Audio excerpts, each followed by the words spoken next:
have upgraded my sway bars. You know that little 2.5 millimeter rod that comes loose? Well, no more. Now it's got a 3.20 or 1/8 inch piano wire in there. I'm going to show you how to do that right now. Let's get to the table. The front one is on, and for the sake of this particular video right here, I do have the stock screw on it. You have your full travel, but on full extension, see when these are pulling all the way out, I was at risk of inverting the stock ends. No risk here. So I can actually, drop this down and get more droop. However, then we start getting into a shock problem down here. So I think it needs longer shocks, a little bit more travel. Maybe you could just get by with a different shock shaft, because if you remember, that piston was way down in there. But yeah, that's going to work a lot better. This is the stock sway bar link right here. It measures out at about 2.5 millimeters. The stock bore holes where the pins go is 3 millimeters. And I'm replacing with this piano wire at 3.20 millimeters. Using this drill bit right here at 3.18. And I'm going to explain why. 2.5 millimeter is just too small for this, and it comes loose. Especially right here. That is way too small to fit in there correctly. So by drilling this and the piece you just saw with this drill bit right into here, you got to do it nice and easy. You don't want to go crazy with this, but you can actually force the 3.20 pin into here, and there's no more slop, no more give, and it holds everything perfectly tight.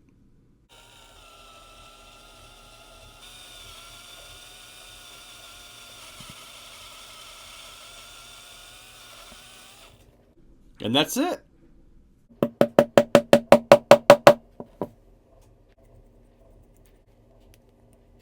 There is no more slop doing it like this.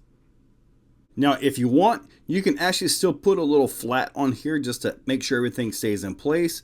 But the way this goes in nice and tight with the set screw, no problems.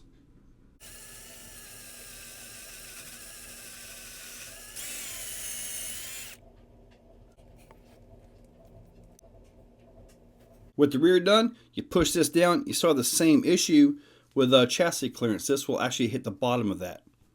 And it did that with the stock piece as well. So there's a little bit of an issue there. However, it took the beating I gave it last time. So that's a good thing, right? Now, even with the larger bars and all that, you still have a little bit of flex on it. And that is actually the bars doing their thing, being kind of spring steel, right?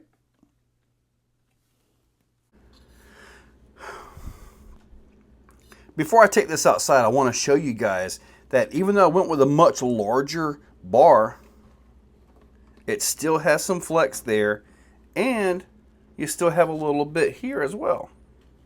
So they are doing their job perfectly. Now let's take it outside. As we go out, this is all about stability. Testing out my sway bars, the ends, all that stuff. Pretty sure this is going to work out really good.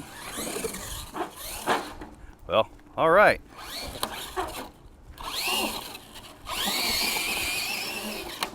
Ha! I hope that's just my tires getting into the body.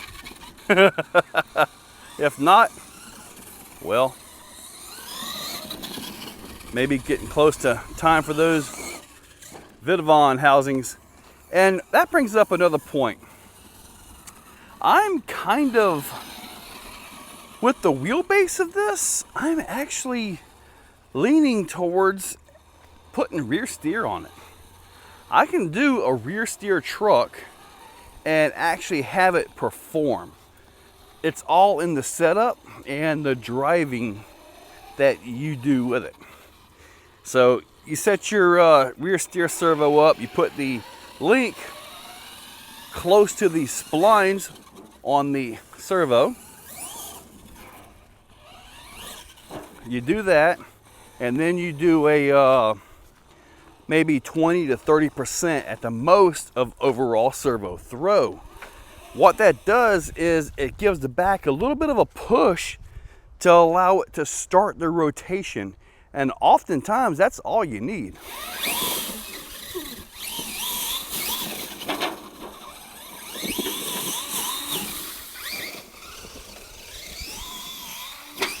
Nice!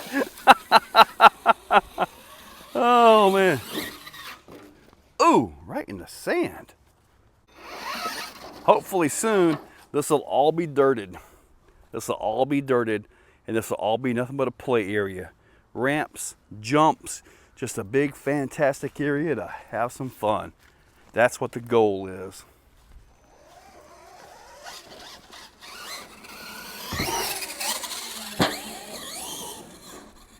Now this is just 3S, so I doubt we're going to be getting any massive backflips.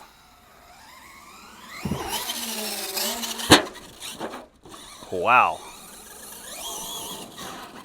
All right, everything is staying flat, and it totally should, right? I wonder if I don't know if I can get a backflip on 3S. I could try it, possibly something break. If I'm gonna try that, I'm gonna go ahead and get it in slow motion. Let's see if I can get any breakage in good quality.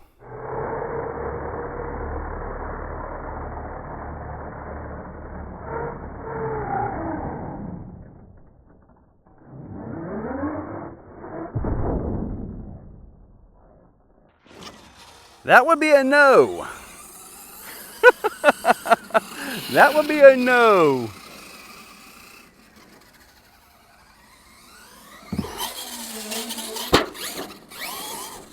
Hey, everything is holding good though.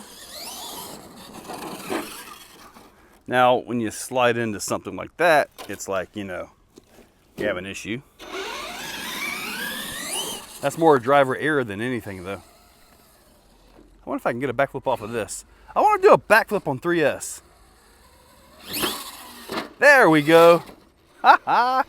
I got it. Beautiful landing right there, huh? Nice. Oh man, we got a race coming on around here. I can't wait.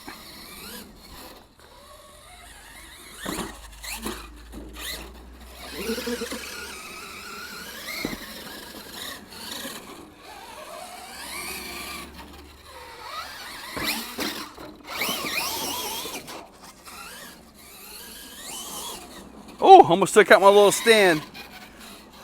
When I'm driving and you see like a video of me, I've got this thing out here and it's like pointing right at me. I wonder if I can get a backflip off of this. This might get it.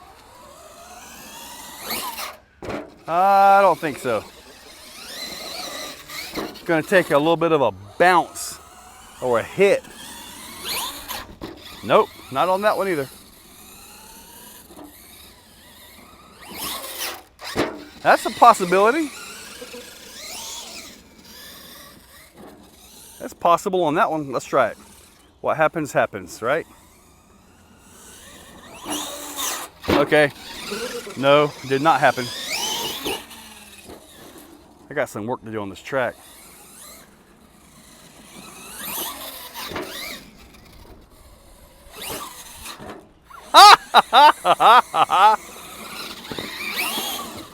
Yeah, I think this thing will be good with four-wheel steer. But like I say, mild four-wheel steer, not something crazy. I did that with the Raminator and broke her front output. That same exact move.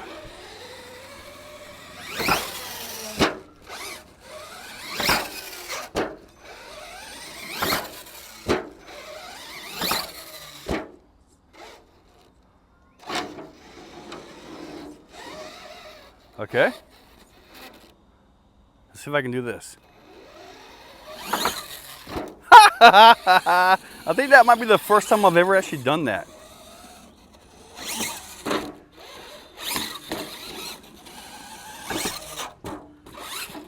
Nice.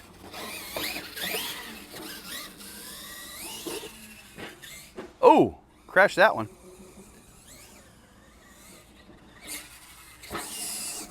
Ooh.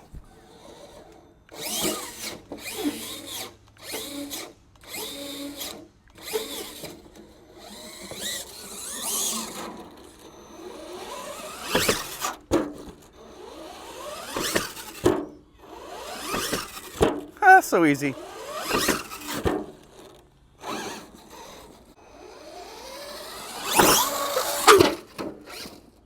I went a little more.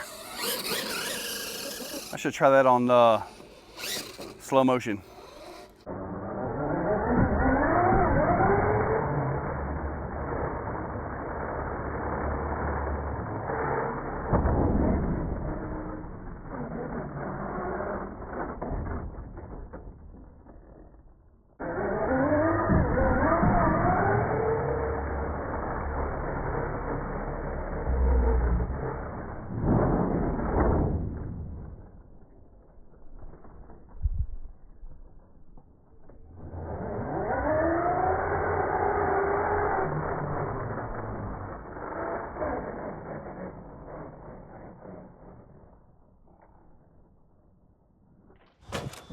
I gotta be honest with you guys, these housings are taking some abuse.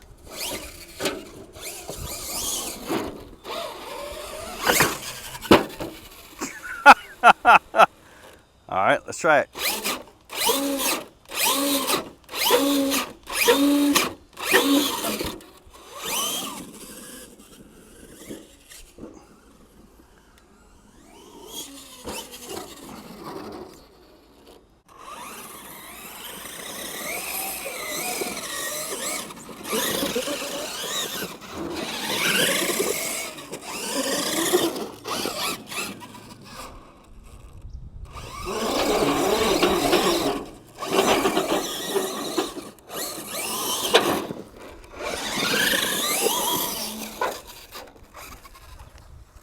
Okay, that was a good run. Now, everything did really good.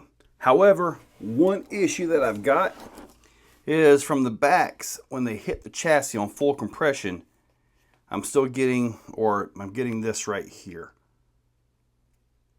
So I've got to come up with something to stop it from hitting this, but I want to have full compression. I don't want to lose any of that. One easy way would be to possibly have shorter arms right here, shorter links. That way, when you go full compression, it won't actually be up into there. However, you got to watch at that point. You got to be careful of the droop and inverting it again. So it's kind of one of those things that I'm going to have to mess with. Ideally, when I get this thing set up the way I want it to be, that is going to be the ride height. That will be the ride height, and it will have compression up from there. As in, like, it'll droop down to about right there, but I want this to actually get almost like close to touching the ground, okay? And the only way to get that is by moving these shocks. Maybe I can move it here, and since my battery is up top, I'm not using the small container, maybe I can put a hole up here and just simply move the entire shocks up to allow that. And if I do that, at that point, I can really shorten these. But when you really shorten those, let me see if I can show you the arc of how this travels here. You can see how this right here under full compression kind of does that number back and forth. You shorten that up, now you're going to have a lot more travel or a lot more arc as this thing does this number. So it's kind of one of those things I'm just going to have to mess around with and make it where it needs to be. At least for me. Everybody has a different race setup that they like. I want mine to sit like this on race setup. Maybe have a quick change where I can jack the suspension up for freestyle or bashing around, you know. But regardless, I like where this is heading. So other than the links hitting the axle, this is pretty much a no-brainer. This is an easy thing. And if you want to find some, just get some 3mm and it'll go right in. You don't have to drill anything or any of that. But this was the 1/8 or the 3.12 or 3.19, something like that. So that's why I kind of had to open it up just a little bit. But if you can find a 3mm bar, you're good to go. Truck is still holding up good. 3S, this wasn't about 4S and quadruple backflips, but I did get quite a few of them. Bouncing off that wall was actually really easy. Then I did my first ever back one. Yeah, that was good. But guys, hopefully you liked the video. Check that description. I'll see if I can find this bar, and I'll see if I can link that down below. Hopefully I can. Like I said, you have to drill it though. Check that description. Use those links. Hit that subscribe and ring that bell. You guys are awesome, and so is this thing. Catch you later. If you're still watching, you are top shelf. You are the cream of the crop, the pick of the litter. You are phenomenal. Thank you for watching to the end of the video. It means a lot to me.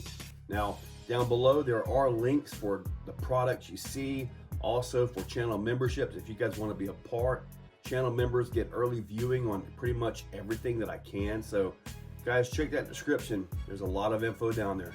Thank you all for watching.